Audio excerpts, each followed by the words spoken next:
Galing niyo po mag-hilot. Susunod po dito na ako mag-hilot. Sana all.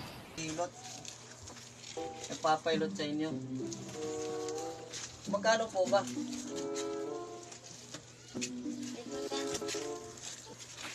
Hindi po bukas na lang bayad. Eh, wala po kasi akong pera na yun eh. Ano pong gagawin nyo?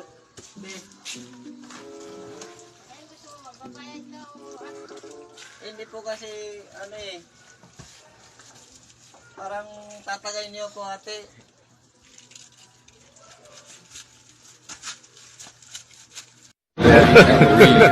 Hey, y'all, come look at this.